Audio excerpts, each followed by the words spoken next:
नमस्कार साथियों, आप सभी का एमबीबीएस स्टडी आईक्यू पर बहुत बहुत स्वागत है। उम्मीद है आप सभी लोग अच्छे होंगे और आप सभी की तैयारी बेहतर चल रही होगी। दोस्तों, मध्य प्रदेश के वीरों के इतिहास की सीरीज में आज हम बात करने वाले हैं मातृभूमि के सच्चे सपूत, मातृभूमि के सच्चे वीर। बात करने वाले हैं हम लोग चंद्रशेखर आजाद के बारे में। यूं तो चंद्रशेखर आजाद के बारे में आप लोगों ने पहले पढ़ा होगा, लेकिन थोड़ी सी बात हम लोग भी करेंगे कि चंद्रशेखर आजाद, जिन्हें हम शहीद के नाम से जानते हैं, तो शहीद चंद्रशेखर आजाद कौन थे और किस प्रकार उन्होंने जो है स्वतंत्रता आंदोलन में अपना योगदान दिया। आज के हम इस लेक्चर में शहीद चंद्रशेखर आजाद के बारे में बात करेंगे। एक और इंपॉर्टेंट बात कि शहीद आजम कहा जाता है भगत सिंह को और शहीद कहा जाता है चंद्रशेखर आजाद को। शहीद चंद्रशेखर आजाद और शहीद आजम भगत सिंह, दोनों में थोड़ा सा डिफरेंस याद रखिएगा। अब कौन है चंद्रशेखर आजाद और किस तरीके से उन्होंने क्रांतिकारी आंदोलन में अपना योगदान दिया, भारत की आजादी में इन्होंने अपना योगदान दिया, तो आइए चर्चा करते हैं चंद्रशेखर आजाद की। सबसे पहले चंद्रशेखर आजाद के बारे में हम उनका बायोडाटा देखते हैं कि वो कौन थे, उनके पिताजी का नाम क्या था। तो इनका पूरा नाम था चंद्रशेखर तिवारी। नंबर 1, आपको याद रखना है कि चंद्रशेखर आजाद जो है उनका पूरा नाम क्या था, चंद्रशेखर तिवारी था। इनके पिता का नाम याद रखिएगा, इनके पिता का नाम था पंडित सीताराम तिवारी। पंडित सीताराम तिवारी कौन थे? पंडित सीताराम तिवारी उनके पिता का नाम था। और पंडित सीताराम तिवारी के घर में 23 जुलाई, याद रखिएगा 23 जुलाई 1906 को जन्म होता है चंद्रशेखर आजाद का। तो चंद्रशेखर आजाद का जन्म कब हुआ था? 23 जुलाई को। और 23 जुलाई 1906 को इनका जो जन्म है वो हुआ था एक गांव है जिसका नाम है भावरा गांव। भावरा गांव पहले झाबुआ जिले में आता था, लेकिन वर्तमान में ये जो है वो अलीराजपुर मध्य प्रदेश का हिस्सा है, याद रखिएगा। सवाल उठता है कि चंद्रशेखर आजाद और उनकी जो फैमिली है वो यहाँ पे क्या कर रहे हैं, क्योंकि कहा जाता है कि उनका जो मूल स्थान है जहां से वो लोग आए थे वो उत्तर प्रदेश था। तो आइए चर्चा करते हैं। तो सबसे पहले देखते हैं, पहले उनकी माता का नाम भी देख लेते हैं, क्योंकि एग्जाम में कई बार पूछा गया है कि उनकी माता का नाम क्या था, जगरानी देवी। तो इसमें हमने अभी 4 चीजें जान ली। नंबर 1, उनका बर्थ हुआ है 23 जुलाई 1906 को भावरा ग्राम में, और भावरा ग्राम पड़ता है वर्तमान अलीराजपुर जिले के, याद रखिएगा अलीराजपुर जिले में, याद रखिएगा भावरा ग्राम है। पहले एक्चुअली में ये झाबुआ जिले में आता था, जिसकी वजह से आपको कंफ्यूजन हो सकती है। और इस भावरा जो गांव है इसका नाम वर्तमान में क्या कर दिया गया? चंद्रशेखर आजाद नगर। चंद्रशेखर आजाद नगर कर दिया गया है उनके बर्थ की वजह से, चंद्रशेखर आजाद नगर। ठीक है, तो चंद्रशेखर आजाद नगर किसका नाम है? भावरा ग्राम का है, जो कि वर्तमान में मध्य प्रदेश के अलीराजपुर जिले में आता है। अब आप इस तस्वीर को देखिए, क्या इस तस्वीर से खूबसूरत कोई दूसरी तस्वीर हो सकती है? क्या ये जो शख्स आपको दिख रहा है, जो हमेशा अपनी मूंछों पे ताव देते हुए आपको नजर आएंगे, यही है हमारे द ग्रेट चंद्रशेखर आजाद। वही चंद्रशेखर आजाद जिन्होंने सॉन्डर्स की हत्या में अपना बहुत इंपॉर्टेंट रोल प्ले किया, जिन्होंने वायसराय को मारने का प्रयास किया, जिन्होंने एक बहुत बड़ी पार्टी बनाई जिसका नाम था हिंदुस्तान सोशलिस्ट रिपब्लिकन पार्टी। तो आइए चर्चा करते हैं चंद्रशेखर आजाद की। तो चंद्रशेखर आजाद के जो फैमिली थी वो बेसिकली उत्तर प्रदेश के उन्नाव जिले से बिलोंग करती थी। उत्तर प्रदेश में उन्नाव जिले में एक बदर गांव था, वहां के ये लोग रहने वाले थे। लेकिन वहां पे भीषण अकाल पड़ा और अकाल के दौरान ये लोग कहाँ जाते हैं? अकाल के दौरान ये मध्य प्रदेश के भावरा ग्राम में आ जाते हैं। अगर आप मध्य प्रदेश से बिलोंग करते हैं या आपको पता है कि जो झाबुआ वाला पार्ट है अलीराजपुर वाला, वो पश्चिमी मध्य प्रदेश का पार्ट है, और इस पश्चिमी मध्य प्रदेश में सबसे ज्यादा पाए जाते हैं भील। ये यानी भील जनजाति का क्षेत्र था, क्योंकि आसपास भीलों का क्षेत्र था, इसीलिए यहां पर चंद्रशेखर आजाद ने क्या किया था? यहां पर धनुष बाण चलाना सीखा, निशाना लगाना सीखा। यानी चंद्रशेखर आजाद का जो बचपन है वो भीलों के साथ बीता, जो जन्म से ही बहुत अच्छे तीरंदाज होते हैं, बहुत अच्छे निशानची होते हैं और वीर प्रवृत्ति के होते हैं। तो उनको वो पूरा एनवायरमेंट मिला जिससे कि उनकी जो मानसिकता है वो एकदम वीरता वाली हो गई। तो ये तो उनका इंट्रोडक्शन हो गया, कहां से बिलोंग करते थे। ठीक है, कहां से आए थे? उन्नाव जिले के बदरगांव से आए थे, और भावरा जो कि वर्तमान अलीराजपुर जिले में है वहां पे बस गए थे। अब बात करते हैं इनकी प्रारंभिक शिक्षा की। इनका जो प्राइमरी एजुकेशन है वो भावरा गांव में हुआ था, और भावरा गांव जिसे हम वर्तमान में अलीराजपुर नगर, चंद्रशेखर आजाद नगर के नाम से जानते हैं। इसके बाद इन्होंने आगे की शिक्षा के लिए, याद रखिएगा, बनारस गए। बनारस में एक कॉलेज है जिसको हम बोलते हैं क्वींस कॉलेज, याद रखिएगा, ये बहुत इंपॉर्टेंट हो सकता है। तो क्वींस कॉलेज से इन्होंने अपना हायर एजुकेशन कंप्लीट किया क्वींस कॉलेज में, और इसी क्वींस कॉलेज में पढ़ते हुए एक घटना होती है जिसमें हम अभी चर्चा करेंगे। बनारस में जब ये थे, क्वींस कॉलेज में जब ये स्टडी कर रहे थे, उसी समय इन्होंने राष्ट्रीय आंदोलन के बारे में जाना और गांधी जी के असहयोग आंदोलन के बारे में सुना। और याद रखिएगा, इन्होंने अपने पहली बार इन्होंने जिस आंदोलन से खुद को जोड़ा वो था राष्ट्रीय आंदोलन और खासकर गांधी जी का असहयोग आंदोलन। 1920 में गांधी जी ने एक आंदोलन चलाया था जिसे हम असहयोग आंदोलन के नाम से जानते हैं। और इस आंदोलन के माध्यम से गांधी जी ने कहा था कि अगर आप लोग मेरा 1 साल तक समर्थन देंगे तो 1 साल के अंदर मैं अंग्रेजों को भारत से खदेड़ दूंगा, यानी भारत अंग्रेज छोड़ने के लिए मजबूर हो जाएंगे। गांधी जी ने यह असहयोग आंदोलन चलाया। अब धीरे धीरे समय बीता, लेकिन आंदोलन बहुत तेजी से बढ़ा। आंदोलन जब तेजी से बढ़ रहा था, बाद में आपने सुना होगा एक घटना होती है जिसे हम चौरी चौरा कांड के नाम से जानते हैं, और उसकी वजह से गांधी जी ने अपना असहयोग आंदोलन वापस ले लिया। जब गांधी जी ने अपना असहयोग आंदोलन वापस ले लिया, जिसकी वजह से हमारे चंद्रशेखर जो आजाद हैं वो क्या होते हैं, वो उनको बड़ा दुख पहुंचता है कि क्यों गांधी जी ने अपना आंदोलन वापस ले लिया, एक अच्छा मौका था अंग्रेजों को भारत से खदेड़ने का। तो 1921 में असहयोग आंदोलन के दौरान वो पहली बार गिरफ्तार हुए। यानी अगर कभी पूछा जाए पहली बार चंद्रशेखर आजाद किस आंदोलन से जुड़े, असहयोग आंदोलन से 1921 में। और 1921 में जब वो एक बार विरोध कर रहे थे ब्रिटिश सरकार का, तभी उन्हें कर लिया गया गिरफ्तार। गिरफ्तार जब उन्हें किया गया, तब न्यायाधीश ने उनसे पूछा कि भैया, न्यायाधीश पूछता है कि उनका नाम क्या है, तो चंद्रशेखर आजाद कहते हैं मेरा नाम है आजाद। न्यायाधीश पूछता है आपके पिता का नाम क्या है, तो चंद्रशेखर आजाद कहते हैं स्वतंत्रता।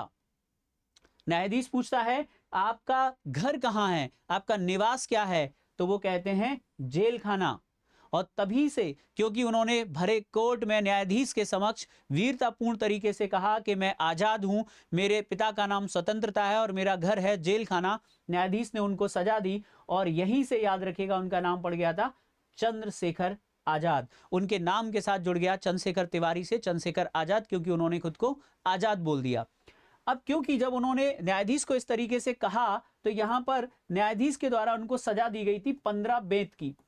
कितने की? 15 बेंत की सजा दी गई। अभी उनकी उम्र ज्यादा नहीं थी और उनके ऊपर 15 बेंत चलाए गए। और जब उनके ऊपर बेंत मारे जा रहे थे तो वो कह रहे थे भारत माता की जय, गांधी जी जिंदाबाद, भारत माता की जय। तो इस प्रकार चंद्रशेखर आजाद ने वो 15 बेंत पूरे के पूरे जो है खाए, लेकिन उफ तक नहीं किया और ना ही उन्होंने उस दर्द को बयां किया। और वो अपना मूंछ पे ताव देते हैं। और क्योंकि उन्होंने 15 बेंत खाए तो उनको कुछ पैसे उनको सरकार द्वारा दिए गए, क्योंकि उन्होंने वो बेंत खाए थे, लेकिन उन पैसों को वो उसी अधिकारी के मुंह पर मारकर वहां से चले गए। तो इस प्रकार उनका नाम पड़ा था आजाद, आपको याद रखना है। ठीक है, तो एक इंपॉर्टेंट बात हो गया। अब आते हैं कि वो आगे क्रांतिकारी आंदोलन से कैसे जुड़ते हैं, क्योंकि पहले गांधी जी के साथ जुड़े, उन्हें लग रहा था कि गांधी जी का ये आंदोलन हमें आजादी दिला देगा, लेकिन गांधी जी ने जब असहयोग आंदोलन बंद कर दिया, तब शुरुआत होती है दूसरे क्रांतिकारी आंदोलनों की। आइए चर्चा करते हैं। गांधी जी द्वारा असहयोग आंदोलन के निलंबन ने उन्हें निराश कर दिया, क्योंकि गांधी जी ने अचानक असहयोग आंदोलन को बंद कर दिया। चंद्रशेखर आजाद के साथ साथ भारत के बहुत बड़े बड़े नेता जैसे मोतीलाल नेहरू, और मोतीलाल नेहरू का नाम आपने सुना होगा, CR दास यानी चित्तरंजन दास जैसे नेताओं ने गांधी जी के इस फैसले का विरोध किया था। उन्हीं में चंद्रशेखर आजाद हैं, जिनको बुरा लगा कि यार गांधी जी ने क्यों ये आंदोलन समाप्त कर दिया। उसके बाद क्या होता है, कहानी शुरू होती है। कहानी कैसे शुरू होती है कि अभी जो भारत के रिवोल्यूशनरी थे, क्रांतिकारी थे, वो गांधी जी का साथ दे रहे थे, लेकिन अब बंगाल, बिहार और यूपी, इन तीनों जगह के क्रांतिकारी जो है इकट्ठे होते हैं और इकट्ठे होकर एक जगह में मीटिंग बुलाते हैं जिसका नाम होता है कानपुर। तो कानपुर में क्रांतिकारियों की एक मीटिंग होती है और मीटिंग में यह तय होता है कि गांधी जी ने ये जो आंदोलन बंद किया है, इस तरीके से अब हमको आज़ादी नहीं मिलने वाली, और अगर हमें आज़ादी चाहिए तो अब हमें हथियारों का उपयोग करना पड़ेगा और अब हमें सीधा अंग्रेजों से लड़ना पड़ेगा। इसी सीक्वेंस में जब ये बातें हो रही थी, तो इसी सीक्वेंस में एक इंपॉर्टेंट काम होता है। 1924 में कानपुर में एक आर्मी यानी एक संगठन का निर्माण होता है, जिसे हम लोग जनरली हिंदुस्तान रिपब्लिकन एसोसिएशन यानी HRA के नाम से जानते हैं।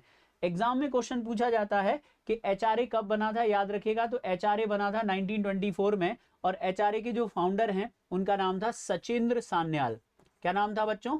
सचिंद्र सान्याल। सचिंद्र सान्याल के द्वारा एक क्रांतिकारी संगठन बनाया गया कानपुर में 1924 में, और इस संगठन का नाम था HRA यानी हिंदुस्तान रिपब्लिकन एसोसिएशन। और इस एसोसिएशन से बड़े बड़े क्रांतिकारी जुड़े, जिसमें पंडित राम प्रसाद बिस्मिल, राजेंद्र लाहिड़ी, अशफाकुल्ला खां जैसे लोग थे, और उसी में शामिल हैं हमारे शहीद चंद्रशेखर आजाद। अब सचिंद्र सान्याल के द्वारा ये पार्टी बनाई गई और इस पार्टी ने अपना उद्देश्य रखा कि हम हथियारों के दम पर भारत की आजादी प्राप्त करेंगे। ठीक है, तो बाद में 1928 में एक उन्होंने इस पार्टी को रिफॉर्म किया था, वो मैं आगे आपको बताऊंगा। अभी आप देख सकते हैं 1928 में उन्होंने एक और पार्टी बनाई थी जिसका नाम था हिंदुस्तान सोशलिस्ट रिपब्लिकन एसोसिएशन। वो क्यों बनानी पड़ी, अभी हम इस पर चर्चा करेंगे। अब होता क्या है कि उन्होंने पार्टी बना ली तो कुछ ना कुछ घटनाक्रम तो करना पड़ेगा, क्योंकि एचआरए यानी हिंदुस्तान रिपब्लिकन एसोसिएशन बन चुका है, तो कुछ ना कुछ तो करना पड़ेगा, सरकार को जवाब तो देना पड़ेगा। और इसी क्रम में चंद्रशेखर आजाद के जो मेन क्रांतिकारी घटना है वो आपको मैं बताने वाला हूं, ध्यान से सुनिएगा आप। पहला जो उनका काम है वो है काकोरी ट्रेन डकैती 1925। इसको वर्तमान में उत्तर प्रदेश सरकार ने इसका नाम बदल दिया है, इसको बोलते हैं Kakori train action day. Kakori train action day कब हुआ था, 9 अगस्त 1925 को। क्या है ये घटनाक्रम, आइए इस घटनाक्रम को समझते हैं। इस घटनाक्रम में क्या होता है कि एचआरए के जितने भी लोग थे उन्होंने एक प्लान बनाया कि हम सरकारी खजाने को लूटेंगे। तो एक ट्रेन है जो कि जाती थी लखनऊ से सहारनपुर। लखनऊ से सहारनपुर एक ट्रेन जाती थी, दो स्टेशनों के बीच लखनऊ और जाती थी सहारनपुर। तो लखनऊ से सहारनपुर जब ट्रेन जा रही थी और इस ट्रेन में सरकारी खजाना था, ठीक है, इस ट्रेन का नाम था 8 डाउन ट्रेन। क्या नाम था, 8 डाउन ट्रेन थी। और इस ट्रेन में दोनों स्टेशनों के बीच एक स्टेशन पड़ता था, उसका नाम था काकोरी स्टेशन, जो कि उत्तर प्रदेश में पड़ता है। तो काकोरी नामक स्टेशन पर यह प्लान किया गया कि हम इस स्टेशन पर क्या करेंगे, इस ट्रेन को लूटेंगे, क्योंकि इस ट्रेन में 8 डाउन ट्रेन में जा रहा था सरकारी खजाना। तो इस सरकारी खजाने को एचआरए के द्वारा लूटने का प्रयास किया गया। इसमें क्या है, सरकारी खजाना। अब कौन लोग लूटने के लिए आए हैं, एचआरए। एचआरए कौन है, हिंदुस्तान रिपब्लिकन एसोसिएशन, जो संगठन जिसे सचिंद्र सान्याल के द्वारा बनाया गया। एचआरए ने अपने जीवन का पहला काम क्या किया कि इस काकोरी नामक स्टेशन पर उन्होंने इस ट्रेन को क्या किया, लूट लिया। इस घटना को भारतीय इतिहास में क्या कहते हैं, इस घटना को भारतीय इतिहास में बोलते हैं काकोरी कांड, या इसको बोलते हैं काकोरी ट्रेन एक्शन डे। तो ये था काकोरी कांड, जो कि किस दिन हुआ था, काकोरी कांड हुआ था 9 अगस्त 1925 को, याद रखिएगा 9 अगस्त 1925 को। तो 9 अगस्त 1925 को सरकारी खजाना लूटने के लिए एचआरए के क्रांतिकारियों के द्वारा काकोरी नामक स्टेशन पर ट्रेन को लूटा गया। लेकिन इस ट्रेन के लूट के बाद, ये लूट तो लिया उन्होंने, लेकिन इसके बाद पुलिस द्वारा जब इन लोगों को पकड़ा गया, पुलिस द्वारा जब केस किया गया और पुलिस द्वारा जब गिरफ्तार किया गया, तो ज्यादातर एचआरए के मेंबर जेल में चले गए और 4 लोगों को फांसी हो गई। पंडित राम प्रसाद बिस्मिल, आपने नाम सुना होगा, पंडित राम प्रसाद बिस्मिल। इसके अलावा अशफाक उल्ला खां, राजेंद्र लाहड़ी और ठाकुर रोशन सिंह। इन 4 लोगों को इस केस में जो है फांसी दे दी गई थी। बाकी लोगों को जेल में डाल दिया गया, सचिंद्र सान्याल को भी जेल हो गई। केवल एकमात्र क्रांतिकारी हैं जो बच निकले, क्योंकि उन्होंने बचपन में कसम खाई थी कि मैं आजाद हूं, आजाद ही रहूंगा। वो थे हमारे चंद्रशेखर आजाद। तो कौन बच निकले, चंद्रशेखर आजाद काकोरी कांड में बच गए और कुछ समय के लिए अंडरग्राउंड हो गए, यानी पुलिस से छुपकर रहने लगे। तो एचआरए किसने बनाया था, सचिंद्र सान्याल ने बनाया था 1924 में कानपुर में, और उसका पहला काम क्या था, काकोरी कांड, याद रखिएगा। और ये जो इसके फाउंडर थे सचिंद्र सान्याल, उनको जेल हो गई थी, और सचिंद्र सान्याल ने जेल में एक किताब लिखी है, क्योंकि उन्होंने अपना बाकी जीवन जेल में बिताया। और उनकी पुस्तक का नाम आप लोगों ने एग्जाम में सुना होगा, कई बार आती है, बंदी जीवन। तो याद रखिएगा बंदी जीवन किसकी पुस्तक है, तो बंदी जीवन पुस्तक है सचिंद्र सान्याल की। तो अब चंद्रशेखर आजाद क्या करेंगे, चंद्रशेखर आजाद ने क्या किया, अपना ठिकाना बदला। और वो क्योंकि ये पूरा का पूरा जो एचआरए समाप्त हो गया, उसके ज्यादातर मेंबर जेल में है, 4 मेन लोगों को फांसी हो गई, पंडित राम प्रसाद बिस्मिल, अशफाक उल्ला खां, राजेंद्र लाहड़ी और ठाकुर रोशन सिंह। अशफाक उल्ला खां पहले मुस्लिम हैं जो फांसी पर चढ़े, आप लोगों ने इनका क्वेश्चन देखा होगा। भारत के पहले मुस्लिम क्रांतिकारी जो फांसी पर चढ़े उनका नाम था अशफाक उल्ला खां। अब हमारे चंद्रशेखर आजाद ने सोचा कि इस केस को थोड़ा सा ठंडा होने देते हैं, क्योंकि ये सरकार की नजरों में अभी तेज था, यानी सरकार लोगों को ढूंढ रही थी। चंद्रशेखर आजाद पहुंचते हैं हमारे झांसी। झांसी के पास आपने सुना है ओरछा, ओरछा के पास एक गांव है और उस गांव के पास एक नदी बहती जिसका नाम है सतार नदी। इस सतार नदी के पास जो है एक कुटिया बनाकर रहने लगे और आज भी उस कुटिया में उनकी एक तस्वीर लगी है, आप जाके देख सकते हैं। ठीक है, धिमार गांव है, गांव का नाम क्या था, धिमार गांव, ओरछा के पास पड़ता है धिमार गांव। इस गांव में आज भी उनकी कुटिया बनी है। इस गांव में उन्होंने कुछ समय के लिए फरारी काटी और उन्होंने अपना नाम रखा था हरिनारायण ब्रह्मचारी। हरिनारायण ब्रह्मचारी के रूप में वो यहाँ रहने लगे और इसी समय उन्होंने झांसी के पास जो है एक गैरेज में काम किया और बताते हैं कार चलाना भी सीखा था। जब कुछ साल बीते और ये काकोरी कांड का मुद्दा समाप्त हो गया, तब हमारे चंद्रशेखर आजाद इस नाम से बाहर निकलते हैं और दोबारा से क्रांतिकारी गतिविधियों में जुड़ जाते हैं। यानी चंद्रशेखर आजाद रूप बदलने में भी माहिर थे। उन्होंने अंग्रेजों को बहुत चकमा दिया, किस नाम से, हरिनारायण ब्रह्मचारी के नाम से। वो कहाँ रहे थे, याद रखिएगा, झांसी में। तो उनके जीवन की एक बहुत बड़ी घटना थी काकोरी कांड, जिसके बारे में मैंने आपको बताया। इसके अलावा दूसरी घटना देखते हैं। उसके बाद उन्होंने 1928 में एक और बड़े काम को अंजाम देने का प्रयास किया जिसमें वो सफल नहीं हुए, और उस काम का नाम है वायसराय ट्रेन बम प्रयास। मतलब ये कि भारत के जो वायसराय थे उनको बम से उड़ाने का प्रयास किया ट्रेन में, लेकिन इस काम में उनको सफलता नहीं मिली। दिल्ली में ब्रिटिश वायसराय की हत्या की योजना बनाई, लेकिन इसमें सफलता नहीं मिली। इसके बाद चंद्रशेखर आजाद का जो सबसे बड़ा नाम आता है वो आता है लाहौर षड्यंत्र मामला 1928, जिसमें उन्होंने क्या किया था, आप सबको याद होगा कि 1928 में जब साइमन कमीशन आया तो साइमन कमीशन का विरोध करते हुए लाला लाजपत राय की लाठियों से पीट पीट कर हत्या कर दी गई।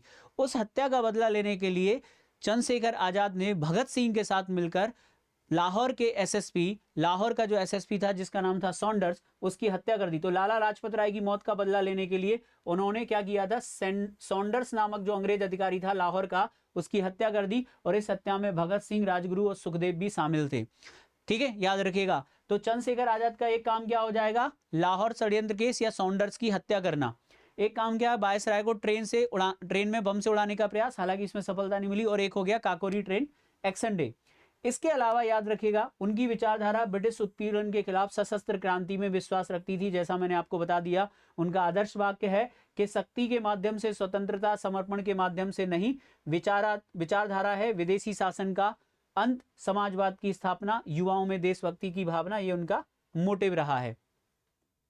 अब हम और बात करते हैं उनके क्रांतिकारियों से, किस किस क्रांतिकारियों से संबंधित। तो याद रखिएगा, राम प्रसाद बिस्मिल उनके गुरु और वरिष्ठ क्रांतिकारी थे। इनको वो बहुत मानते थे, जिनको फांसी दे दी गई थी काकोरी कांड में। इसके अलावा उनके साथी और सहयोगी हैं, घनिष्ठ सहयोगी हैं, जिनका नाम भगत सिंह है। अभी हम भगत सिंह के बारे में बात करेंगे। इसके अलावा सुखदेव, राजगुरु, बटुकेश्वर दत्त स्वतंत्रता के लिए सह सेनानी है। आजाद ने कई युवा क्रांतिकारियों को हथियारों के उपयोग और गुरिल्ला वॉर में प्रशिक्षित किया था, क्योंकि चंद्रशेखर आजाद एक अच्छे निशानची भी थे और गुरिल्ला वॉर में दक्ष भी थे। तो उन्होंने युवाओं को ट्रेनिंग दी और ट्रेनिंग देने के लिए उन्होंने ये सारी गतिविधियां की। झांसी वाला किस्सा मैंने आपको बता दिया कि झांसी से 15 किलोमीटर दूर ओरछा के जंगलों में वो अपने साथियों के साथ निशानेबाजी किया करते थे। अचूक निशानेबाज होने के कारण चंद्रशेखर आजाद दूसरे क्रांतिकारियों को प्रशिक्षण देते थे और यहाँ पर वो पंडित हरिशंकर ब्रह्मचारी के नाम से बच्चों को पढ़ाने का काम भी करते थे। इसी दरमियान वो कहाँ रहते थे, धिमार गांव में रहते थे, ओरछा के पास, जो सतार नदी के किनारे है। और इसी समय चंद्रशेखर आजाद ने गाड़ी चलाना भी सीखा था। तो ये थी चंद्रशेखर आजाद की कहानी। अब अंग्रेजों के साथ उनके और जो काम रहे उन पे चर्चा करते हैं। अंग्रेजों से संघर्ष हुआ तो उन्हें अंग्रेजों ने मोस्ट वांटेड क्रिमिनल कह दिया। अंग्रेजों ने उन्हें भारत का मोस्ट वांटेड क्रिमिनल कह दिया और उन्होंने कभी भी जिंदा नहीं पकड़े जाने की कसम खाई थी। चंद्रशेखर आजाद ने कसम खाई थी कि वो आजाद हैं और आजाद ही रहेंगे, उन्हें अंग्रेज कभी भी पकड़ नहीं पाएंगे। उनका सेंटेंस था, मैं आजाद हूं, आजाद रहूंगा और आजाद ही रहूंगा। ठीक है, याद रखिएगा। तो पुलिस ने बहुत पीछा किया लेकिन वो उनको पकड़ नहीं पाई।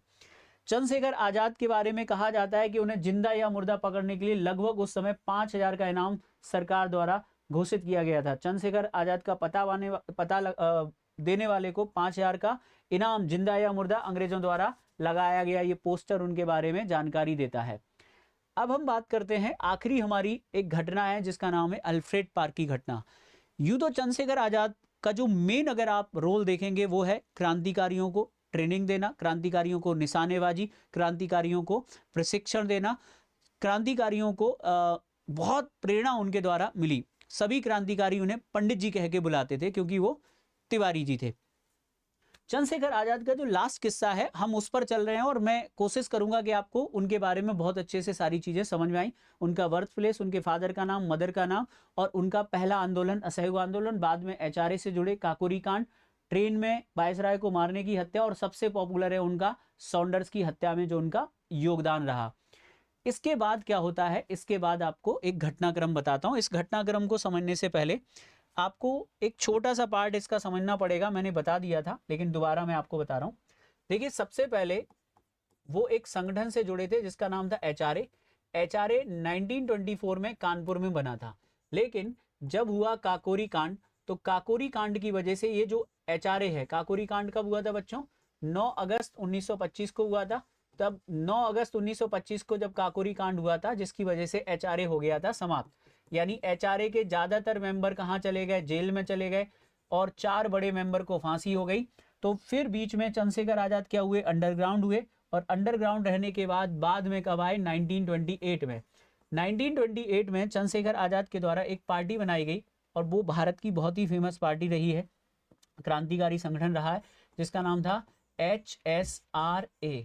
इसमें सब कुछ पुराना है, बस एक शब्द नया है जिसका नाम है एस। एस मतलब था सोशलिस्ट, इसका पूरा नाम था हिंदुस्तान सोशलिस्ट रिपब्लिकन एसोसिएशन। ये क्या है? एचआरए है, हिंदुस्तान रिपब्लिकन एसोसिएशन, और ये है HSRA। इसकी जो स्थापना है उन्होंने की थी दिल्ली के फिरोजशाह कोटला मैदान में। दिल्ली के फिरोजशाह कोटला मैदान में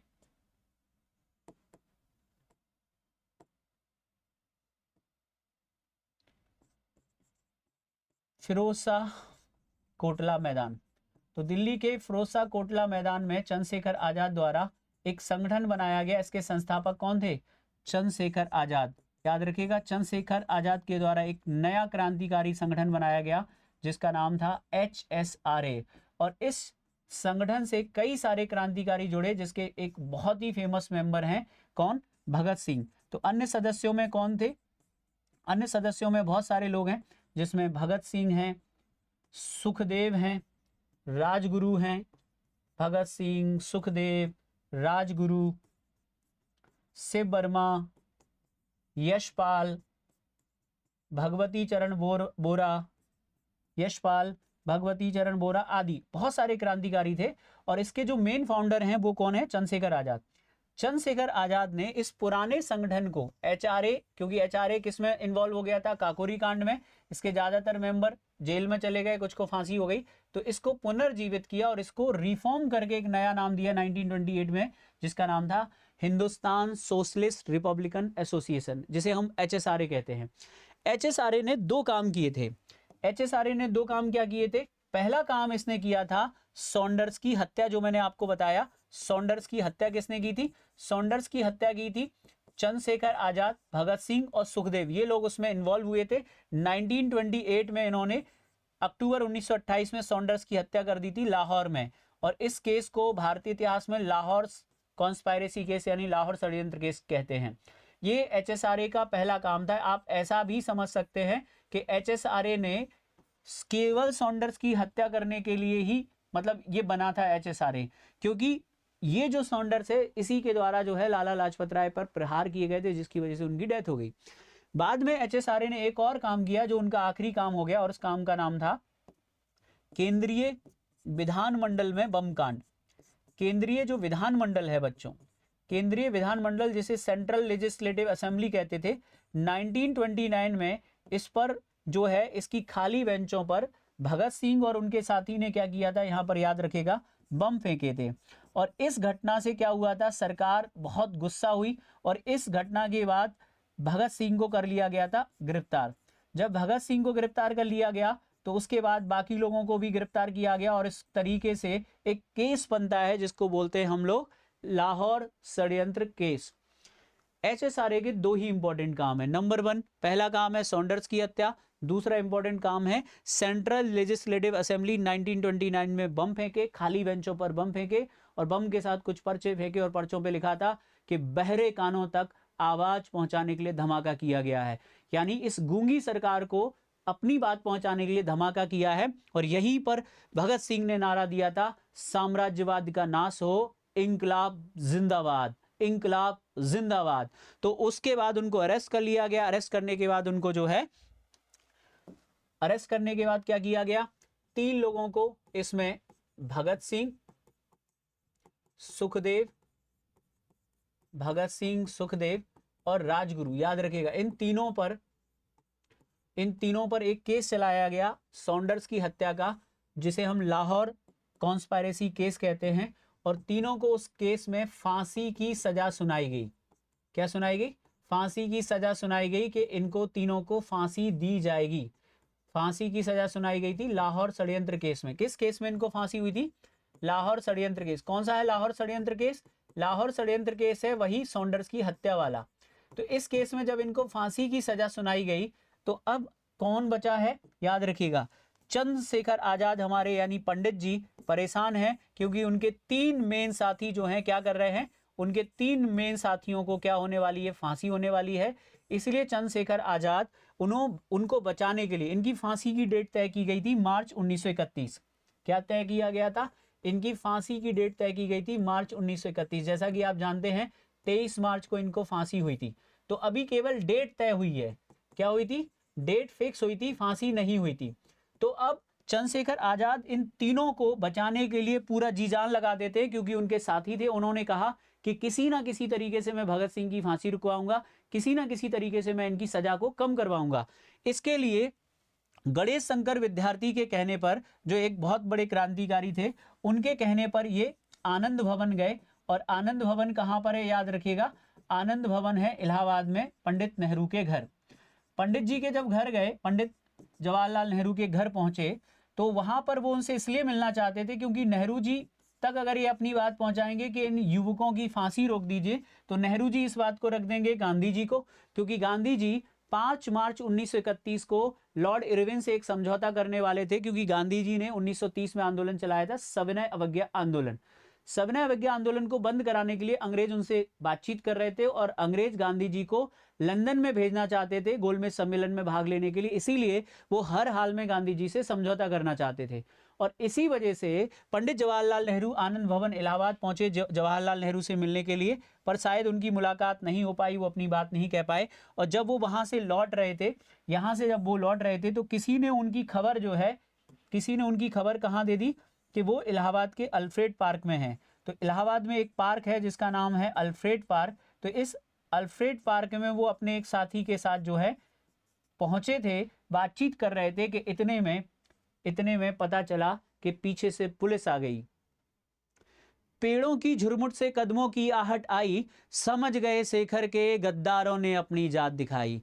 पेड़ों की झुरमुट से कदमों की आहट आई, समझ गए शेखर के गद्दारों ने अपनी जात दिखाई। मिटा दूंगा फिरंगियों को, मिटा दूंगा फिरंगियों को। आजाद ने अपने प्राणों से भी प्यारी वो पिस्तौल उठाई। उनका दोस्त उनसे कहता है, वो अपने दोस्त से कहते हैं, जा भाई, मैं इनको देख लूंगा, इन अंग्रेजों को, इन गोरे अंग्रेजों को मैं देख लूंगा। तो उनका दोस्त जा नहीं रहा था, इमोशनल हो रहा था। तो आजाद कहते हैं अपने दोस्त से, तुम क्या सोचते हो, तुम क्या सोचते हो, इन फिरंगियों को जिंदा छोड़ दूंगा मैं, या तुम क्या सोचते हो, लड़ते लड़ते दम तोड़ दूंगा मैं, या सोचते हो इन फिरंगियों को जिंदा छोड़ दूंगा मैं। अरे एक कायर कारतूसों की क्या विसात, काल चक्र को मोड़ दूंगा मैं। अरे कायर कारतूसों की क्या विसात, काल चक्र को मोड़ दूंगा। मृत्यु सबकी स्वामिनी, मृत्यु सबकी स्वामिनी, आज उसका ये भ्रम भी तोड़ दूंगा मैं। तो इस प्रकार उन्होंने अपने साथी से कहा कि भाई तुम जाओ, मैं लड़ूंगा, आप निकल जाओ, अभियान जारी रखना, क्योंकि आपका जाना जरूरी है और मैं तो इनको रोक कर आ जाऊंगा। इस प्रकार चंद्रशेखर आजाद अल्फ्रेड पार्क में गिर जाते हैं। मार्च में फांसी होनी है, गिर जाते हैं 27 फरवरी को। 27 फरवरी 1931 को इलाहाबाद के अल्फ्रेड पार्क में हमारे चंद्रशेखर आजाद जो हैं अंग्रेजी पुलिस के द्वारा घेर लिए जाते हैं। और अब वो क्षण आता है कि पुलिस उनको पकड़ने की सोच रही है, पुलिस उनको पकड़ने की सोच रही है, लेकिन उन्होंने बचपन में कसम खाई थी, मैं आजाद हूं, आजाद था, आजाद रहूंगा। अब आजाद तो पकड़ में आने वाले नहीं, उन्होंने तो डिसाइड कर लिया कि शूट एट साइट चलेगा, मतलब मारेंगे या मरेंगे। तो गोलियां चलने लगी। तो फिर क्या हुआ, आजाद ने 2 गोरे मार गिराए। समझ में आ रहा है यहां तक? आजाद ने 2 गोरे मार गिराए, फिर जेबें चेक की। आजाद ने 2 गोरे मार गिराए, फिर जेबें चेक किए। एक बार फिर मृत्यु ने भाग्य को धोखा दिया, पिस्तौल की आखिरी गोली ने आजाद को चौंका दिया। एक बार फिर मृत्यु ने भाग्य को धोखा दिया, पिस्तौल की आखिरी गोली ने आजाद को चौंका दिया। मुझे पूरी पोयम उनकी याद नहीं आ रही, मैं प्रयास कर रहा हूं आपको बताने का। वैसे मेरे पास लिखी है लेकिन बहुत टाइम से पढ़ी नहीं है। तो फिर क्या होता है, उनका मुठभेड़ होता है और उस मुठभेड़ में चंद्रशेखर आजाद 2 अंग्रेजों को मार गिराते हैं। और जब आखिरी गोली बचती है, जेब में चेक कहते हैं, जब गोली नहीं होती है तो पिस्तौल को उठाते हैं और अपनी कनपटी पे लगा के फायर कर देते हैं। और वहां से वो मिट्टी उठाते हैं, माथे पर लगाते हैं और फायर करके आत्महत्या कर लेते हैं। क्यों? क्योंकि उन्होंने बचपन में कसम ली थी कि वो आज़ाद थे और आज़ाद रहेंगे। तो ये थे हमारे पंडित जी चंद्रशेखर आज़ाद, जिन्होंने इलाहाबाद के अल्फ्रेड पार्क में अंग्रेजों से मुठभेड़ करते हुए, अंग्रेजों को मारते हुए अंतिम गोली अपनी कनपटी पे चला दी और वीर गति को प्राप्त हुए। आई होप आपको समझ में आ गया होगा। और जो पोएट्री रही है वो मैं फिर कभी आपको सुनाऊंगा, क्योंकि वो अभी अधूरी है तो मज़ा नहीं आएगा। तो फरवरी 1931 में पहली बार, याद रखिएगा, पहली बार क्या होता है, गणेश शंकर विद्यार्थी के कहने पर वह इलाहाबाद में जवाहरलाल नेहरू से मिलने आनंद भवन पहुंचे, लेकिन वहां पर नेहरू ने उनसे मिलने से इनकार कर दिया और इसके बाद वह गुस्से में वहां से अल्फ्रेड पार्क चले गए। इस वक्त उनके साथ सुखदेव भी थे। वह यहां पर अपनी आगामी रणनीति तैयार कर रहे थे, तभी किसी मुखबिर के कहने पर वहां पर नॉट बोबर वो अंग्रेज अधिकारी है जो आ गया और ब्रिटिश पुलिस टुकड़ी ने उन्हें चारों तरफ से घेर लिया। आजाद ने तुरंत खतरा भांपते हुए सुखदेव को वहां से सुरक्षित निकाल दिया पर फिर अंग्रेजों पर फायर कर दिए। लेकिन जब उनके पास आखिरी एक गोली बची तो उन्होंने खुद के प्राण लेकर अपनी कथनी को सच साबित कर दिया।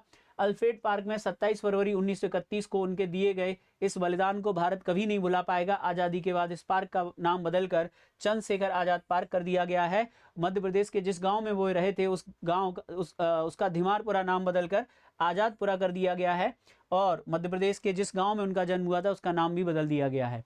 ये है Chandrashekhar Azad park, Alfred park जिसका पुराना नाम है, और ये है यूपी इलाहाबाद में। ये वो पेड़ है जहां पर उन्होंने अपना बलिदान दिया था, इस मिट्टी को आखिरी बार अपने माथे पर लगाया था। ठीक है, और ये है हमारे भारत के वो शेर, भारत का वो केसरी, जिन्होंने अपनी मूंछों पर ताव देते हुए बचपन में लिया गया उस प्रण को पूरा किया कि मैं आज़ाद हूँ, आज़ाद था और आज़ाद रहूंगा। ठीक है, ये अल्फ्रेड पार्क की तस्वीर है। तो ये थे हमारे चंद्रशेखर आज़ाद। उम्मीद है आपको चंद्रशेखर आज़ाद के बारे में अच्छे से समझ में आया होगा। चंद्रशेखर आज़ाद के जो फेमस कोट्स हैं वो हैं, यदि फिर भी तुम्हारा लहू क्रोधित नहीं होता तो यह तुम्हारी रगों में बहने वाला पानी है। मैं आज़ाद था, आज़ाद हूँ और आज़ाद रहूंगा। दुश्मन की गोलियों का हम सामना करेंगे, आज़ाद ही रहेंगे, आज़ाद ही रहेंगे। दुश्मन की गोलियों का हम सामना करेंगे, आज़ाद ही रहेंगे, आज़ाद ही रहेंगे। मुझे जब से मैंने ये तस्वीर देखी है मुझे कुछ अच्छा नहीं लग रहा। मुझे लगता है कि सोचिए क्या पर्सनैलिटी रही होगी चंद्रशेखर आज़ाद की, पंडित जी की। तो ये थे हमारे भारत के महान स्वतंत्रता सेनानी, मातृभूमि के सच्चे सपूत, महान क्रांतिकारी चंद्रशेखर आज़ाद, जिन्हें हम लोग शहीद चंद्रशेखर आज़ाद के नाम से जानते हैं। एग्जाम ओरिएंटेड चीजें, कहाँ जन्म हुआ है मध्य प्रदेश में, माता पिता का नाम कहाँ से आए थे, काकोरी कांड से क्या कनेक्शन है, HSRA से क्या कनेक्शन है, HRA से क्या कनेक्शन है, भगत सिंह से क्या कनेक्शन है, ये सारे चीज़ों को आपको याद रखना है। और इलाहाबाद के अल्फ्रेड पार्क में 27 फरवरी 1931 को शहीद हो जाते हैं। कमाल की बात क्या है कि ये भगत सिंह की फांसी को रोकना चाहते थे, कब, 23 मार्च को जो होने वाली थी, उससे पहले ही चंद्रशेखर आज़ाद अल्फ्रेड पार्क में शहीद हो गए। तो ये थे जगदम्बा का वो केहरी जो अल्फ्रेड पार्क में दहाड़ रहा था। जगदम्बा का केहरी अल्फ्रेड पार्क में दहाड़ रहा था, इंद्र का ऐरावत इंकलाबी भाषा में चिंगाड़ रहा था। पोएट्री बहुत शानदार है, मैं माफ़ी चाहता हूँ, मुझे अभी क्लिक नहीं कर रही, दोबारा जरूर कभी सुनाऊंगा, किसी दिन स्पेशली उसी पर वीडियो बनाऊंगा तब आपको सुनाऊंगा। मुझे उम्मीद है कि आपको ये वीडियो अच्छा लगा होगा और इस वीडियो के माध्यम से आप चंद्रशेखर आज़ाद के बारे में बहुत कुछ जान सकते हैं। अब मेरे 2 क्वेश्चन हैं जिनका जवाब आपको वीडियो के अंत में कमेंट सेक्शन में देना है। पहला, आपको कमेंट सेक्शन में बताना है कि चंद्रशेखर आज़ाद ने HSRA की स्थापना किस स्थान पे की थी, पहला प्रश्न है। दूसरा प्रश्न है, आपको बताना है कि चंद्रशेखर आज़ाद ने बनारस के किस कॉलेज में शिक्षा प्राप्त की थी। कमेंट करके बताइएगा ये आपको वीडियो कैसा लगा। तब तक मिलते हैं नेक्स्ट वीडियो में, तब तक के लिए जय हिंद, वंदे मातरम, शहीद चंद्रशेखर आज़ाद अमर रहे, भारत माता की जय। Thank you.